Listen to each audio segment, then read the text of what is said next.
छात्रों, एमए उत्तरार्ध की इस व्याख्यान माला में आपका स्वागत है।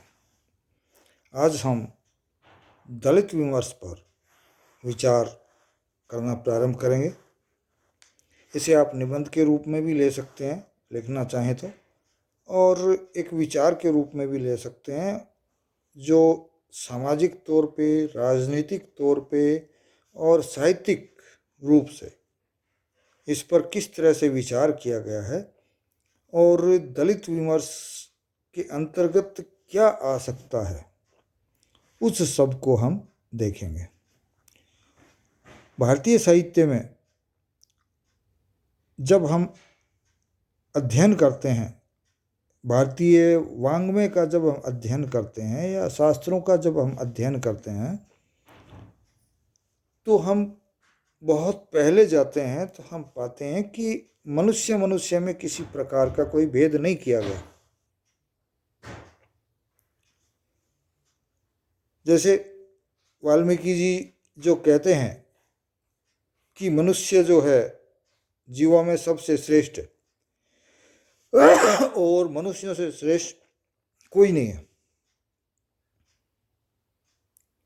और उसके साथ साथ ये भी माना जाता है कि हमारे जो शास्त्र हैं उनमें मनुष्य को ऊंचा उठाने के लिए 4 चतुष्टय तय किए गए हैं: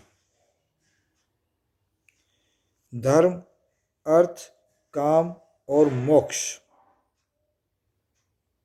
और इनकी प्राप्ति का अधिकार सबको है। ये नहीं है कि विशिष्ट वर्ग को है, ब्राह्मण को है या राजपूत को है या शूद्र को है, किसी को भी इससे पाने के लिए नहीं रोका जाता। तो इनमें से 3 तो आ जाते हैं इस संसार से जुड़े हुए, धर्म, अर्थ और काम, और एक आ जाता है परलोक से, लोकातीत, इस लोक से जो जुड़ा हुआ नहीं है। क्योंकि मुक्ति क्या है ये कोई नहीं जानता पूरी तरह से, और जानते हैं तो वो बता नहीं पाते हैं। तो 3 इस दुनिया से जुड़े हुए हैं, चौथा इस दुनिया से इतर जुड़ा हुआ है, या लोकातीत कह दीजिए, लोकोत्तर कह दीजिए, कुछ भी कह सकते हैं आप उसको। और भारतीय संस्कृति जो है इन 4 को बीज मंत्र मानती है मनुष्य जीवन के लिए। तो फिर समस्या कहाँ आती है? दलित फिर कहाँ से आ गए, किस में आ गए दलित? हुआ ऐसे, चाहे आप पार्श्विक क्षेत्र में जाके देख लीजिए, पशुओं में जो ताकतवर है वो अधिकतम सुविधाओं का फायदा उठा रहा है। जिसकी लाठी उसकी भैंस, ये तो मनुष्यों के लिए कहा जाता है। जंगल राज शब्द का हम प्रयोग करते हैं, या समुद्र के लिए मछली न्याय का शब्द का प्रयोग करते हैं, वो चलता था। अब मनुष्य चूंकि एक बुद्धिमान प्राणी है, तो उसने उस तरह का जंगल राज तो स्थापित नहीं किया, लेकिन इच्छाओं को वो नहीं दबा पाया। और हम जानते हैं कि इच्छाएं जब पैदा होगी, उनकी पूर्ति की जब बात आएगी, तो जो लोग अधिक ताकत रखते हैं वो अपनी इच्छाओं की पूर्ति अधिक करना चाहेंगे, अधिक करने में सफल भी होंगे। तो उसकी पूर्ति के लिए अपने से कमजोर को देखेंगे और उससे फिर वो कार्य करवाएंगे। तो मनुष्य की उन इच्छाओं ने ये स्थिति ला दी कि अपने से कमजोर को ऐसे कामों में लगा दिया, या उसको तो जो मेहनत के काम थे उसमें लगा दिया, या ऐसे काम थे जिनको एक आदमी जो ताकतवर होता था खुद करना नहीं चाहता था, उन कामों को दूसरे लोगों को दे दिया। हालांकि हमारे यहाँ स्पष्ट कहा गया है कि ये जो जाति की व्यवस्था है वो कर्म से है, न कि जन्म से। लेकिन हम जानते हैं कि अपनी संतानों के प्रति मोह पशुओं में भी होता है। मनुष्य चूंकि बुद्धिमान प्राणी है तो उसका मोह अधिक होता है और वो अपनी संतान के लिए करने में भी सक्षम होता है। तो जिसके ताकतवर जो लोग थे उनके बच्चे पैदा हुए तो उन्होंने अपने बच्चों के लिए भी वही सुविधाएं देने की कोशिश की और सफल भी हुए। तो उस तरह से एक जाति की प्रथा पड़ गई। कमजोर लोग थे, जन्म होते उनके पैदा होते बच्चे वो भी वही काम करते। जो मजबूत थे उनके बच्चे वो काम नहीं करते या कोई उच्च श्रेणी के काम करते। तो धीरे धीरे ये व्यवस्था जो कि जन्म आधारित कर्म आधारित थी वो जन्म आधारित हो गई। ये सोचने की बात है। और उसके कारण ही हमारा समाज जो है वो विभिन्न मतों में, विविध अवधारणाओं में, संप्रदायों में, वर्गों में, वर्णों में, समुदायों में बंट गया।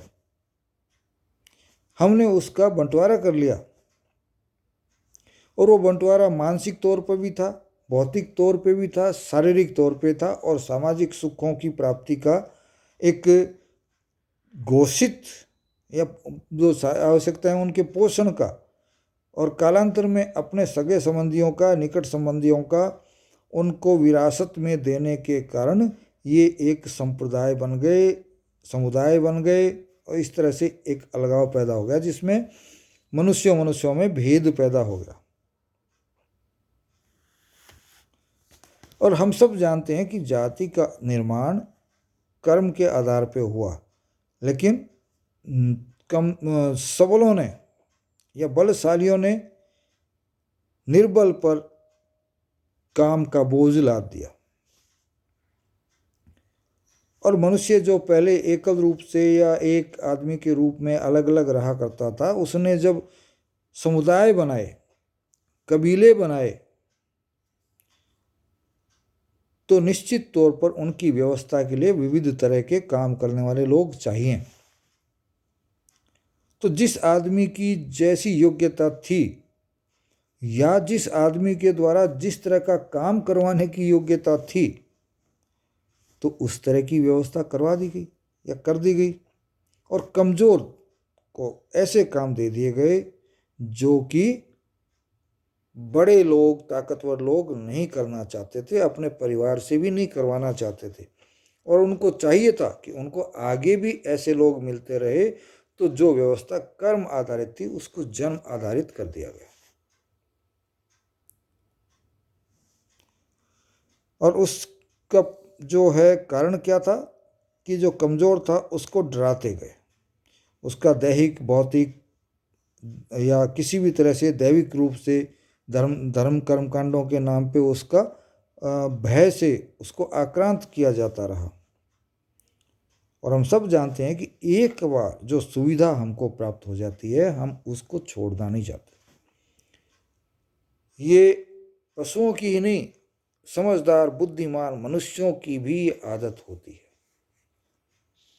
आप अपने पर लेके देख लीजिए कि आपको जो सुविधा मिल रही है आप उस सुविधा को छोड़ देंगे क्या?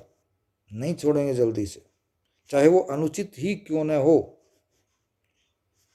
तो वहां से फिर ये जो दबे कुचले लोग हैं वो और दबे कुचले होते गए, पीढ़ी दर पीढ़ी ये व्यवस्थाएं चलती है। और जो सत्ता में ऊपर की श्रेणी में आते थे उन लोगों ने इस व्यवस्था को बनाए रखा। आज हम जाति की बात करते हैं तो हम जाति विशेष को गालियां देते हैं। इसमें कोई जाति विशेष नहीं है, बल्कि जो जिस वक्त सत्ता में है वो अपने से कमजोर वाले को दबाता है। और हम ये जानते हैं कि ऋग्वेद तक जाति की व्यवस्था हमारी थी वो इतनी बिगड़ी हुई नहीं थी, या तो थी नहीं और थी तो थोड़ी बहुत थी और ये बिगाड़ जो है वो उसमें नहीं आया। लेकिन जैसे जैसे समय बीतता गया वैसे वैसे ये जातिवादी व्यवस्था कट्टर रूप लेकर के बिगड़ती चली गई। और जब कोई व्यवस्था बिगड़ती है और एक सीमा को लांघ लेती है तो उसके बाद उस व्यवस्था का विरोध भी प्रारंभ हो जाता है। तो ये विरोध भी जो व्यवस्था हमारी पहले से चली आ रही थी उसका प्रारंभ हो गया था। काफ़ी पहले हो गया था, तुलसी के टाइम में भी हो गया था। और हम साहित्यकारों के संदर्भ में भी इसको ले सकते हैं कि हमारे यहाँ इस तरह की आवाज़ उठाने वाले अधिकांश साहित्यकार दलित रहे। वो खुद जो है पिछड़े हुए तबके से आए हैं, जैसे वाल्मीकि जिन्होंने रामायण लिखी, कृष्णद्वैपायन जो वेदव्यास जिन्होंने महाभारत लिखी, इन्होंने अपने साहित्य में दबे कुचले लोगों का समर्थन किया था, उनके मुद्दे उठाए थे, चाहे रामायण हो चाहे महाभारत हो। देखिए ये चीज़ें गौर करने वाली है। और इन्होंने उन सीमाओं के बंधन तोड़ने की कोशिश की दायरे में रहते हुए। उन्होंने मार्क्स की तरह कोई क्रांतिकारी बात तो नहीं कही, लेकिन उस दायरे में जो समाज का बना हुआ था, उस दायरे में रहते हुए इन लोगों के आगे बढ़ाने के रास्ते खोलने की मांग प्रत्यक्ष या अप्रत्यक्ष रूप से हमेशा की है।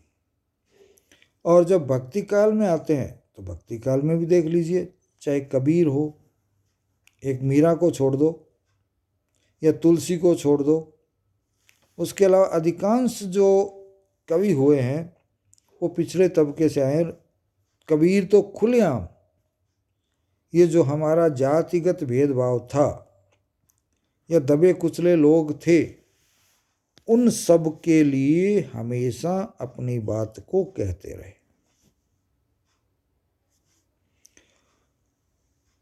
अब आप कुछ नाम मैं लूँगा तो आप उन सब नामों से परिचित है, जैसे कबीर संत है, रैदास है, नामदेव है, धन्ना जाट है, सेन आदि है, जाति वर्ग इत्यादि जो भी हुए वो मानव के श्रेष्ठतम कर्म नहीं थे और मानव का श्रेष्ठ आधार भी नहीं था। मानव का श्रेष्ठ आधार तो क्या होता है वो उन्होंने बताया था हमको। वो क्या है? सत्य, दया, प्रेम, श्रमशीलता, लोक सेवा इत्यादि इत्यादि जो गुण हैं वो श्रेष्ठ मानव के गुण होते हैं, न कि जातियाँ, न कि वर्ग, न कि कुल, क्योंकि अच्छे कुल में भी बिगड़ा हुआ पैदा हो सकता है, लेकिन वो फिर भी दलितों से अच्छी स्थिति में रहता था। क्यों? कि जाति प्रथा या वर्ग प्रथा जो है बना दी गई थी। तो कबीर ने इस बारे में कहा है, जाति जुलाहा क्या करे हृदय बसे गोपाल। तो जाति वगैरह कोई मायने नहीं रखती यदि किसी के हृदय में भगवान बसते हैं तो ये तो थी हमारी जो स्थितियाँ आई कि किस तरह से जातियाँ या दलित या कमज़ोर वर्ग और मजबूत वर्ग या शोषित या शोषक वर्गों का निर्माण हुआ। अब एक थोड़ी सी चर्चा हम करते हैं कि हम दलित किसे कहेंगे। दलित शब्द लगभग 70-80 दशक पहले, 7-8 दशक पहले प्रारंभ हो गया था बोला जाना। तो वो कैसे बना वो हम देख सकते हैं कि संस्कृत में जो है दल शब्द है, उस दल शब्द का अर्थ है खंडित होना, विकसना, फैलना या फटना या टुकड़े करना या टुकड़े होना।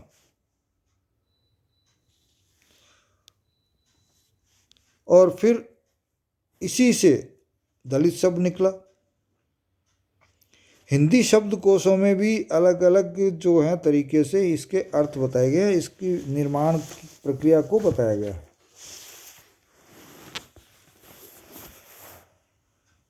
दलित का अर्थ जो हिंदी शब्दकोश के अनुसार है वो मसला हुआ होता है, रोंदा हुआ होता है या कुचला हुआ होता है। एक जगह मसला हुआ या मर्दित शब्द का प्रयोग भी किया गया है इसके लिए, और एक जगह दबाया हुआ भी, दबाया गया हो ऐसा भी कहा गया है। और इंग्लिश में जो दलित है उसकी होती है डिप्रेस्ड, प्रेस्ड डाउन और situated lower than the general surface. ऐसे लोग जो सामान्य सतह पर या सामान्य जो लोग हैं उनसे नीचे की कैटेगरी में, नीचे के वर्ग में आते हैं। और विभिन्न विद्वानों ने लगभग यही परिभाषा, यही जो है दलित के बारे में दलित का अर्थ बताया है। अब हरदेव बाहरी को लेते हैं तो उन्होंने कुचला हुआ, दबाया हुआ शब्द का प्रयोग किया है कि इसका अर्थ यही होता है, या नष्ट किया हुआ, या दूसरे जैसे दलित वर्ग या दलित जातियाँ। अब वो कौन सी है वो हम आज जान रहे हैं, एससी के रूप में जान रहे हैं, एसटी के रूप में जान रहे हैं, पिछड़े वर्ग के रूप में जान रहे हैं। भोलानाथ तिवारी ने भी यही परिभाषा दी है, कुचला हुआ, मर्दित, मसला हुआ, रौंदा हुआ इत्यादि इत्यादि। और इसके साथ साथ भोलानाथ तिवारी ने पस्त हिम्मत भी इसका अर्थ बताया है, हतोत्साहित भी इसका अर्थ बताया है। इसके साथ साथ जो आधुनिक संदर्भ है उनको लेते हुए अछूत जो लोग रहे हैं, जनजातियां जो रही है, डिप्रेस्ड जो लोग रहे हैं, उनको भी दलित के अंतर्गत वो रखते हैं। और हमारे जो वृहद हिंदी कोश है उसके अनुसार दलित जो है वो रौंदा हुआ, कुचला हुआ, दबाया हुआ, या पदाक्रांत वर्ग, या हिंदुओं में जिसे हम शूद्र कहते हैं वो, और जिन्हें अन्य जातियों के समान अधिकार प्राप्त नहीं हो।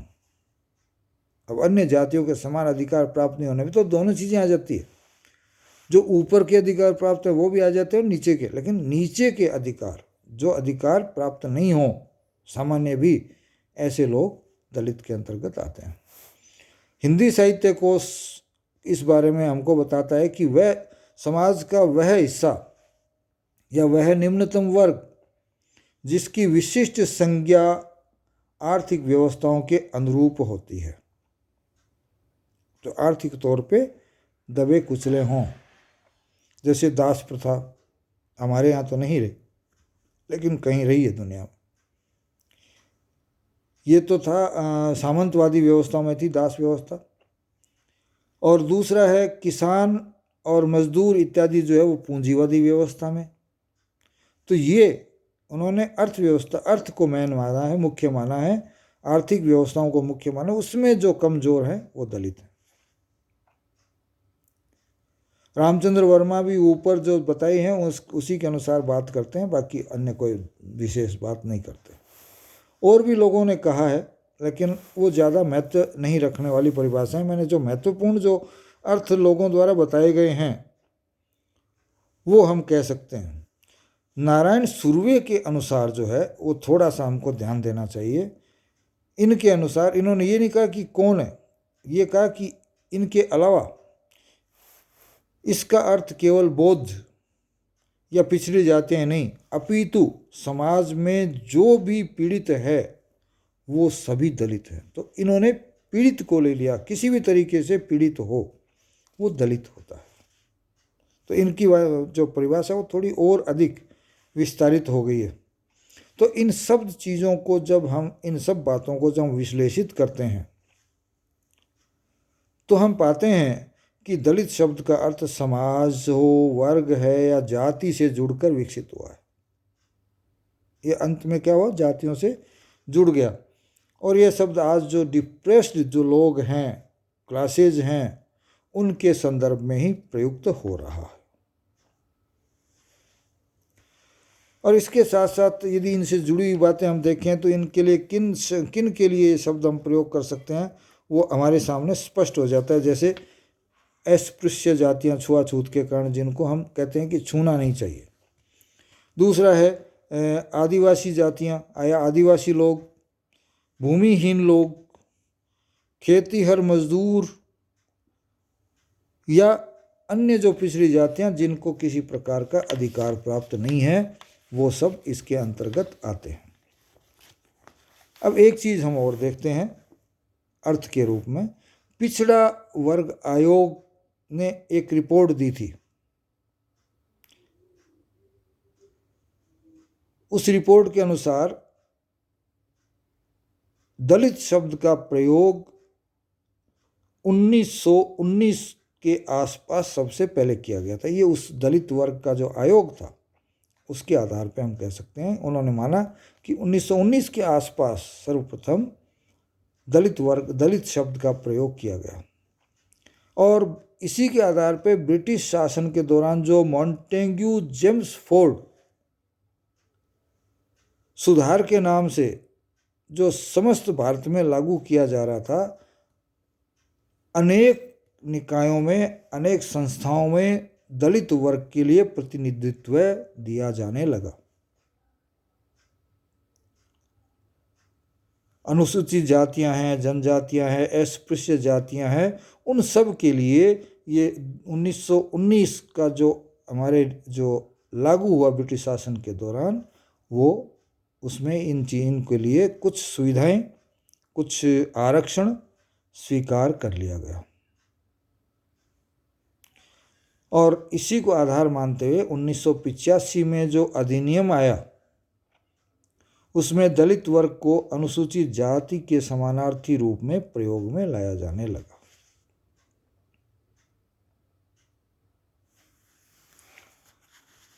तो यहाँ हमने दलित कैसे बने, किस किस तरह से हम लोगों ने उनको स्पष्ट किया।